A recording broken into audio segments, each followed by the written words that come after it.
السلام علیک یا ابا عبداللہ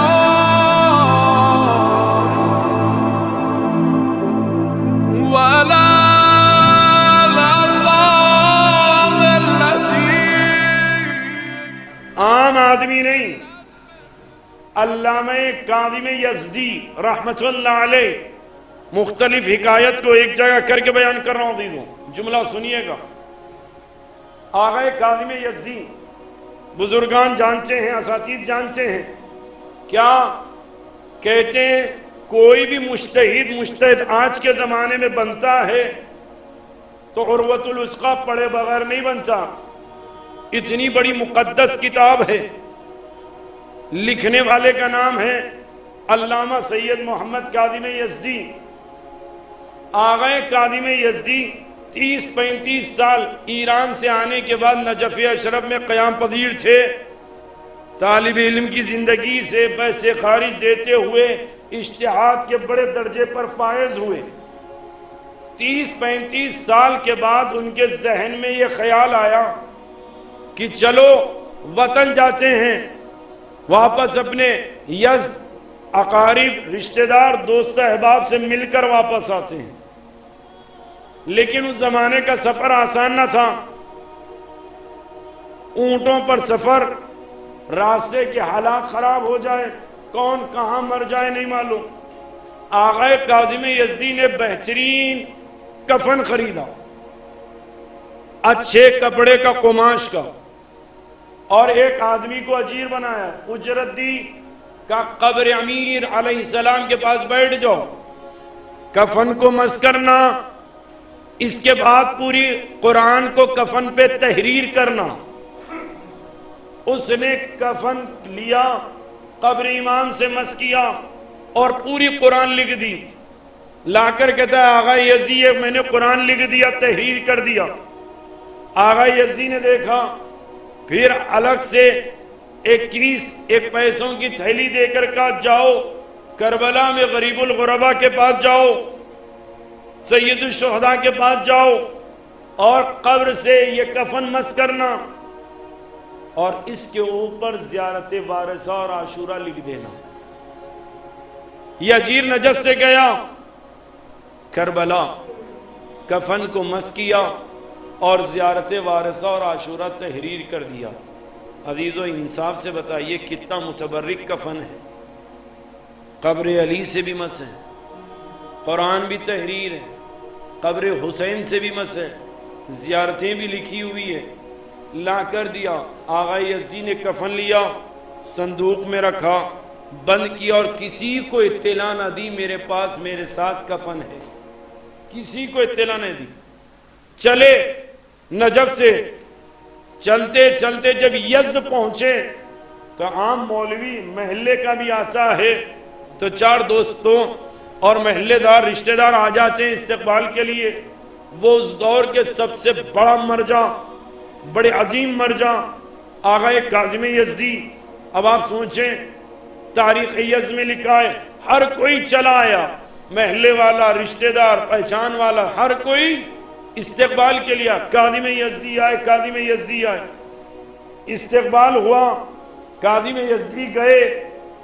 سب سے ملنے کے بعد جب سو گئے، خواب میں سید الشہداء آ کر کہتے ہیں کاظم یزدی جو کفن لائے ہو وہ کریم اسود کو دے دو. نیند سے بیدار ہوئے، فجر کی نماز ادا کی، لوگوں سے پوچھے یہ کریم اسود کون ہے؟ لوگوں نے اطراف میں پوچھا یہ کریم اسود کون ہے؟ سب نے کہا ہمیں نہیں معلوم کون ہے کریم اسود، نہیں معلوم. دوسرا دن گزرا، پھر یہی خواب آغا کاظم یزدی نے دیکھا. حسین ابن علی کریں کاظم یزدی جو کفن لائے ہو وہ کریم اسود کو دے دو. 2 دن گزر گئے، اب مسافر خانے ہسپتال دیکھنے لگے، کریم اسود کون ہے؟ نہیں ملا. جب تیسرے دن پھر یہی خواب دیکھے، خود بے نفس نفیس آغا کاظم یزدی نکلے. چلتے چلتے اطراف کے تمام مسافر خانوں کو، محلہ، قریہ، سب پورا یس تلاش کرتا گیا حتیٰ کہ حدود یس تک پہنچ گئے. تو جب تھک گئے واپس ہونے لگے, مغرب کا وقت قریب, پلٹ رہے تھے تو کسی نے کہا آقا یزدی یہاں پر کچھ لوگ بستی بنائے رہتے ہیں, اگر کہیں تو وہاں بھی جا کر دیکھ لیا جائے. کہا چلو میں بھی چلتا ہوں. جیسے ہی اس محلے کے قریب پہنچے, محلے کے حدود پر ہی قبرستان تھا, اور قبرستان میں مغتسل جب مردوں کو غسل دیا جاتا, غسل خانے میں ایک شمع روشن تھی. تو آقا کاظم یزدی نے کہا یقیناً یہاں پر کسی کو غسل دیا جا رہا ہے. ادھر سے یہ آگے بڑھے, اندر سے غسل خانے سے غسال باہر آ کر کہتا ہے کاظم یزدی کون ہے؟ کاظم یزدی کہتے کیوں؟ کہ کفن دو, کفن دو. کون سا؟ کہ کریم اسود والا. کاظم یزدی چونک گئے.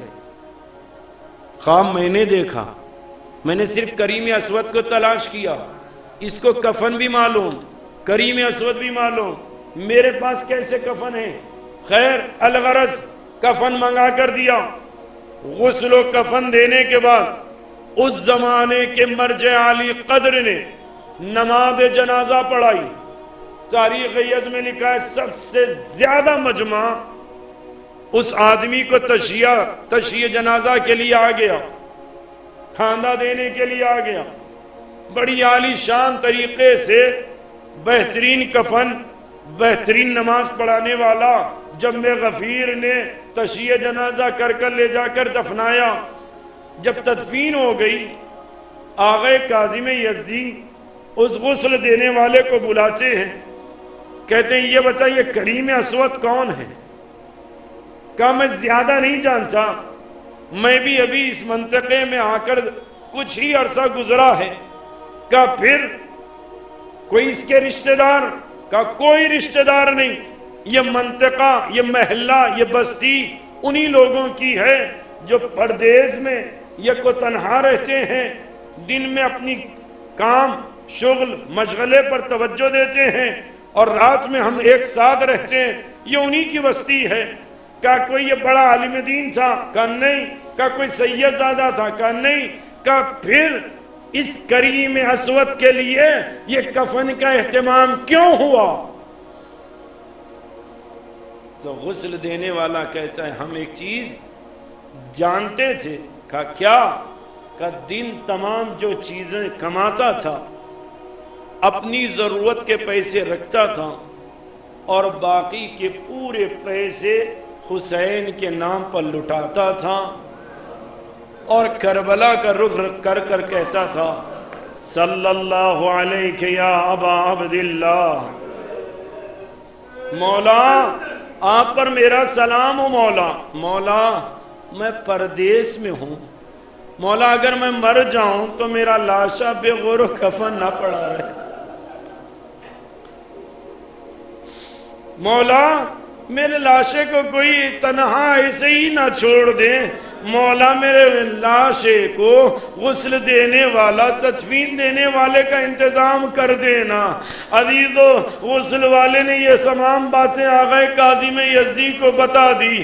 میں کہوں کہ جس نے صرف اتنا ارادہ کیا کہ مجھے غسل و کفن مل جائے, حسین نے اتنا بہترین کفن بھیجا, اتنے بڑے عالم کو بھیجا, اتنے مجمع کو بھیجا, لیکن جس کے لیے حسین نے بھیجا اتنا عالی شان تھا, لیکن جس نے بھیجا خود اس کا لاشا 3 دن تک بے غور و کفن پڑا رہا.